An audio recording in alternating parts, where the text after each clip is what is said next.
Hi everyone, welcome back to my channel. My name is Mina and I'm your friendly neighborhood geographer.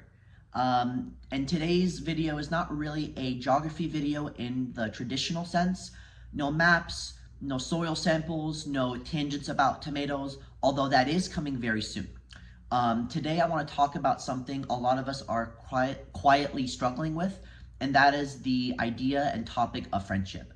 Specifically, why reaching out to people, trying to build and maintain platonic connection has started to feel, to me personally, a lot like fishing.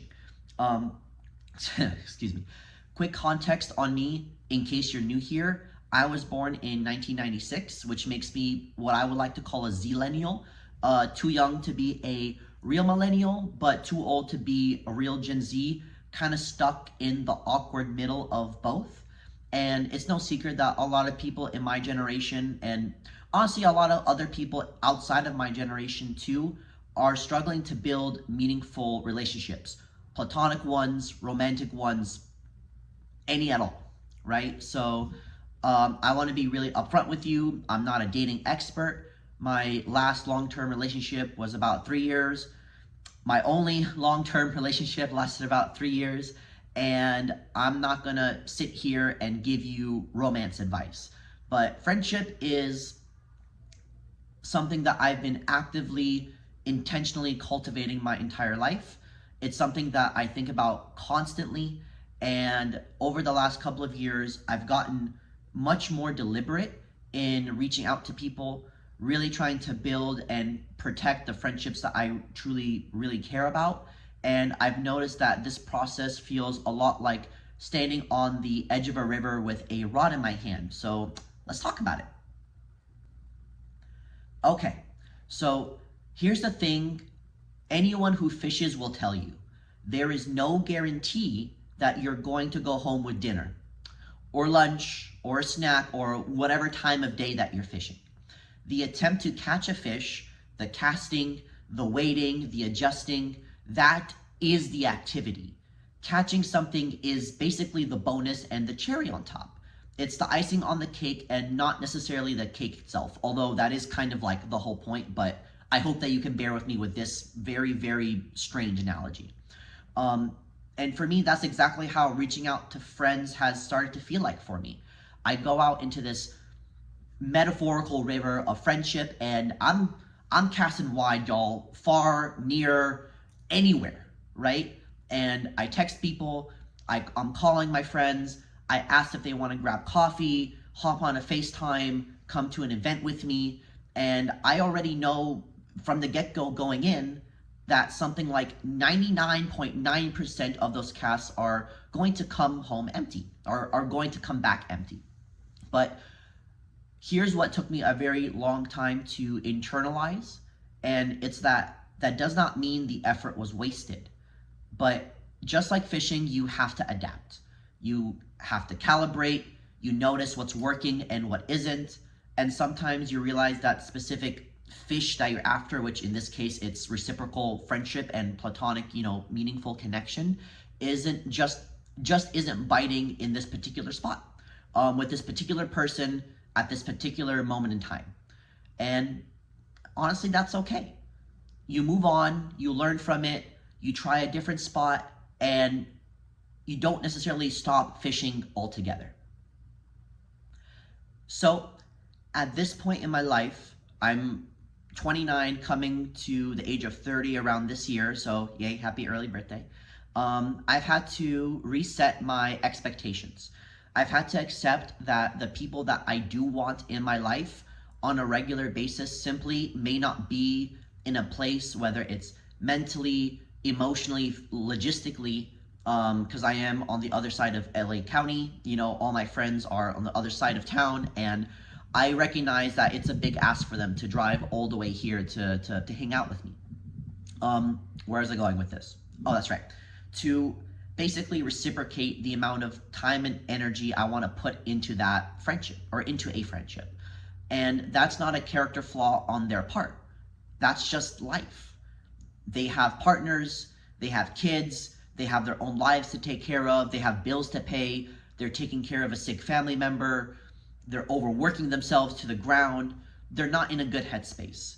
There is 100 legitimate reasons why someone might not be able to show up the way that you want them to. And at the end of the day, it's not necessarily about priority. Excuse me. Sometimes it's genuinely about capacity. And I've had to learn the difference between the two throughout the past maybe 2 or 3 so years of being more intentional and thinking about this more often. Because when I was younger, if someone didn't respond to me, I really took it personally. Like, really personally, I thought it was a bash against my character, and it felt like that silence was some form of betrayal. Not like texting back meant that they didn't, care about me at all. And I realize now that that may not be always the case. Excuse me. So growing up, and I mean in the emotional sense, not the biological one, has taught me that other people's emotions and actions are in large part outside of my control. What is in my control is how I show up to people when they are ready to engage, how I react, how I carry myself in those moments, instead of spiraling every time when a cast comes back empty. Here is what made this whole thing hurt more than it probably should have, and that is these weren't necessarily strangers that I was fishing for friendship for.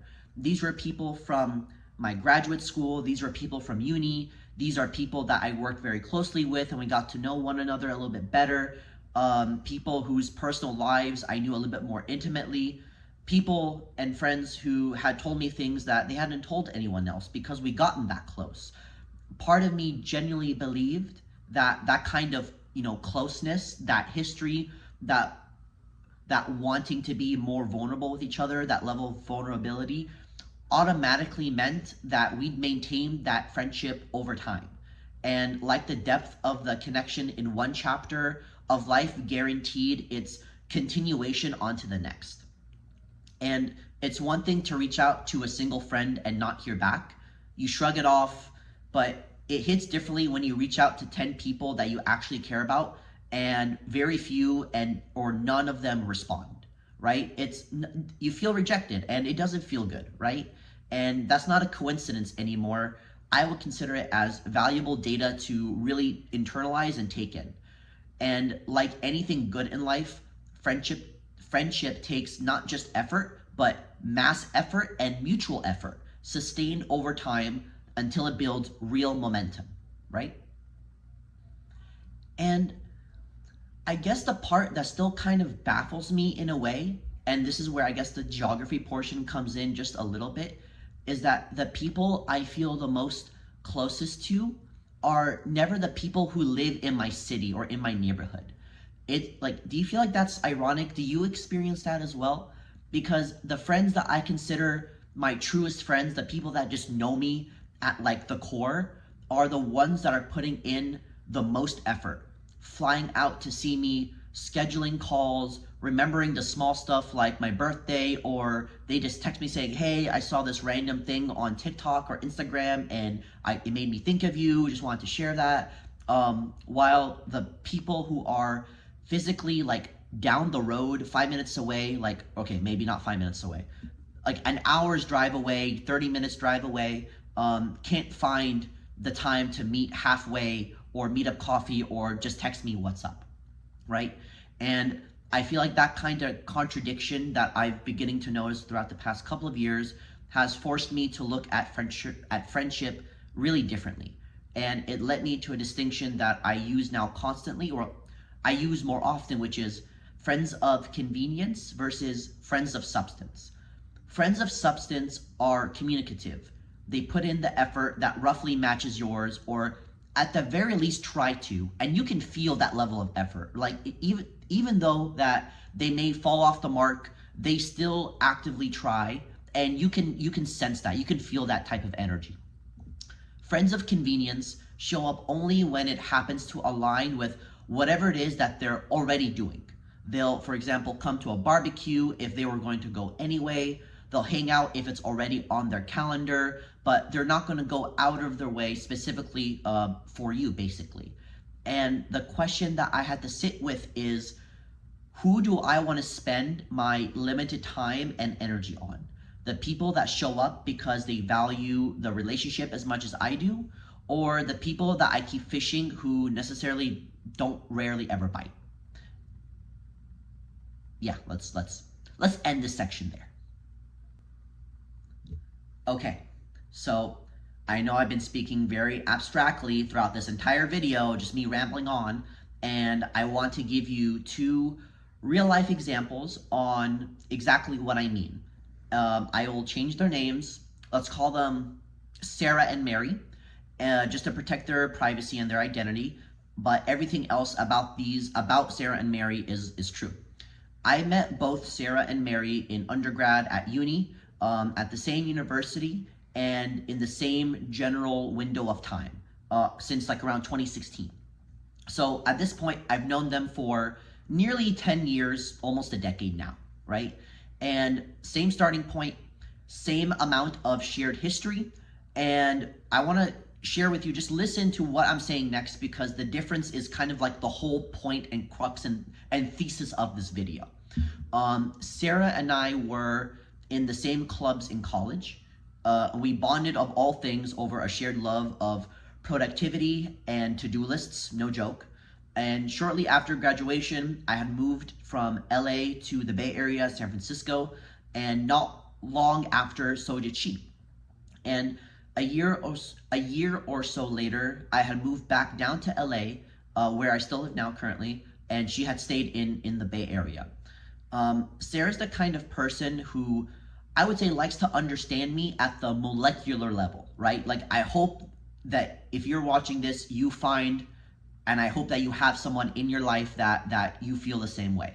But our conversations go deep immediately. We've never been afraid to talk about what's really going on in our hearts, and I really truly value Sarah's friendship.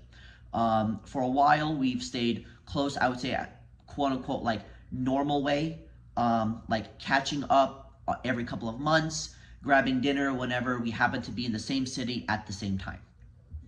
Fast forward to early 2025, something in ourselves kind of shifted a little. We both said out loud in one of our catch-up calls that we wanted more than just the occasional catch-up, which is like, we wanted to actually be present in each other's lives. Like, even if we were like 600 miles apart, or however long or however far LA is from the Bay Area. I'm a geographer, so you'd think I should know this, but sue me, right? And instead of just saying it and just letting it fade, like good intentioned people often do, we held ourselves accountable. And we literally, I can't believe we did this, but we literally recorded our conversations that year, just to force ourselves to actually show up for them. Fast forward to now, summer of 2026 is when I'm uploading this video. We have a standing weekly call every Friday at 4 p.m. Have we missed a few calls here and there? Absolutely. Of course, life happens. But missing a week or missing a couple of weeks has not yet killed the momentum. And the relationship has just been has kept compounding ever since then. And the thing with Mary is that she and I almost had a identical origin story, right? Just as close in undergrad. She also moved back to the Bay Area because that's where she's from. I moved back down to LA, same story. And we would catch up every once in a while. And at one point, I told her the exact same thing as I told Sarah. That I wanted us to be more present in each other's lives, even though that the distance does make things difficult. I recognize that and I acknowledge that. And she also agreed that out loud, just like Sarah did. And yet here we are, 2026, and we still catch up maybe once or twice a year at best. And I want you to ask yourself, like, what was the actual difference? It wasn't the distance, because they're roughly the same. They're in the Bay Area. It wasn't how much we cared about each other on paper. The difference was that it simply never became a priority for her the way that it did for me.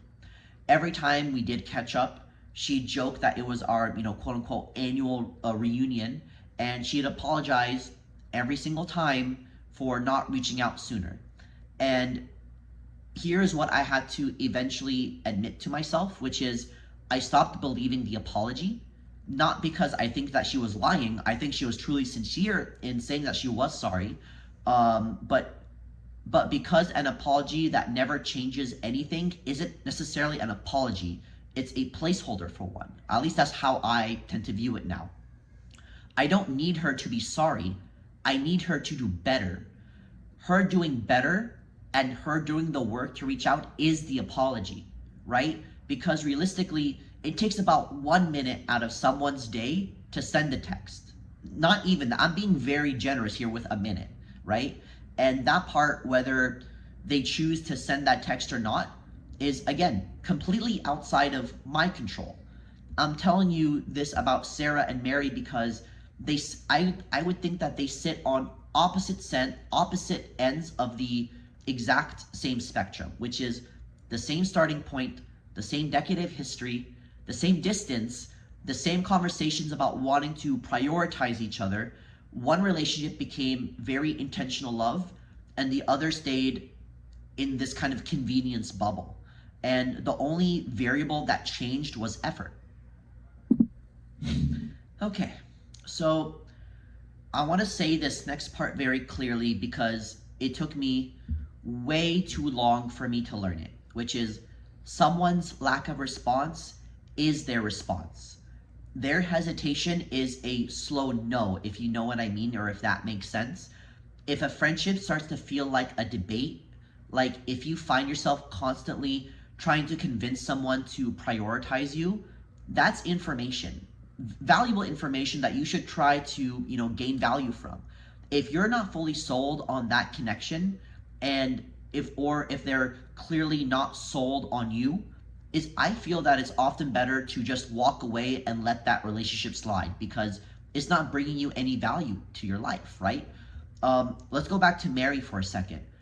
The apology every single time, the joke about the annual catch up, that was her answer disguised as an apology, right? It wasn't necessarily her words, but it was the pattern. I didn't need her to say, I don't have the bandwidth for this friendship right now. The 1 minute text that she never sent said it for her, if that makes sense. Maybe, I would say, is expensive. It costs you time, it costs you energy, and emotional bandwidth that you could be spending on people that actually say, quote unquote, yes to you. Every hour that you spend decoding mixed signals from someone who is lukewarm in their response is an hour that you're not spending nurturing a friendship that's already reciprocal. And this isn't about, like being cold or being shrewd or giving up on people too quickly. It's about recognizing that your time and energy are finite resources. We have very short lifespans as humans, 80 to 120 years maximum. And okay, 80 to like 100 years, right? And finite resources deserve to go where they are actually valued. And so the next part I want to talk about is it might surprise you because it's not exactly the demographic you'd expect friendship advice from. One of my personal heroes is Charlie Munger. If you know Warren Buffett, if you know anything about investing, he was Warren Buffett's longtime business partner who passed away not too long ago. May he rest in power. He is one of the only old white people that I actually respect and try to actually learn as much as I can from. And Charlie Munger spent most of his life thinking about compounding and business, mostly within the context of money and investing. But I feel that some of his core ideas also map onto friendship really, really, really well. And the first one is about compounding relationships. I'm going to stray away a little bit here and just say that just like financial investments compound over time, like your retirement and whatever, so do relationships, and you should treat it the same way. A small number of high quality friendships cultivated over decades, cultivated over long periods of time, build a kind of shared understanding, a deep trust, a collaborative insight that you simply cannot manufacture overnight, right? You can't rush a 20-year friendship into an existing 6 months. It has to compound. Time is the key. The second thing I want to talk about is, or the second thing that Munger kind of elaborated and kind of, expanded upon is deserve what you want. Munger's golden rule, one of his golden rules was essentially be worthy of the friends and the people that you want to attract. Trustworthiness and reliability are the bedrock of keeping a close confidant in life. Well, trustworthiness and reliability should be the bedrock of any relationship. Hands down, flat out. That's just how I tend to view things, right? You can't just fish, quote unquote, for great friends. You also have to become the kind of person a great friend would want to keep. And for me, there's a lot of discourse about people want a village, but they're not afraid to be a villager, yada, yada, yada. But for me, this is kind of how I tend to view things, or this is kind of my flavor of expressing this and trying to expand and, trying to understand this kind of topic and subject. And for me, that reframed kind of this whole metaphor for me. It's not just about necessarily casting a line, but it's about making sure that when a fish does bite, you're actually worth sticking around for. And I guess the question is now, where does this leave me? Where does this leave you, right? Honestly, still fishing. I haven't given up, and I've become, but I have become more selective in where I fish and who I fish for. That sounds so bad. It sounded so much better in my mind, Joe, when I was writing out the script, but you know what? We're just going to go with it because it's nearing the end of the video. I've stopped treating silence as a personal rejection and started to treat it as valuable information for me to learn from. I've stopped assuming that shared history guarantees a shared future. And I've started to notice that the difference, oh my God. My apologies. Oh my God. Where was I? I've started to notice that the difference between friends of convenience and friends of substance, and I've started to spend my limited time accordingly. And I've tried as best I can to become the reliable, trustworthy person that Charlie Munger would say deserves the friendships that they want. And if there's one thing I want you to take away from this video, it is this. The fact that most of your casts come back empty does not mean that you're doing it wrong, and it does not mean that something is wrong with you, right? It just means that it just means that that's what fishing is. That's just what it is. The people who eventually catch this metaphorical friendship that lasts for decades aren't the ones that necessarily got lucky. They're the ones who kept adjusting, kept showing up, and knew when to stop fishing at a spot or in a spot that wasn't giving anything back. And so if this resonated with you, I would generally love to hear about it. Drop a comment in the comments below, and I would love to hear from you. Do you feel like you have a friend of substance that lives very far away but somehow shows up more than the people down the street? I would love to know if I'm the only one experiencing this kind of cosmic irony. If you're new here, I talk a little bit about everything on this channel: geography, gardening, food, culture, identity, and whatever weird question that won't leave me alone this week. And this week happens to be about friendship. So subscribe if that sounds like your kind of walk through the neighborhood. And I really hope you enjoyed this video, and I guess I'll see you in the next one. Bye.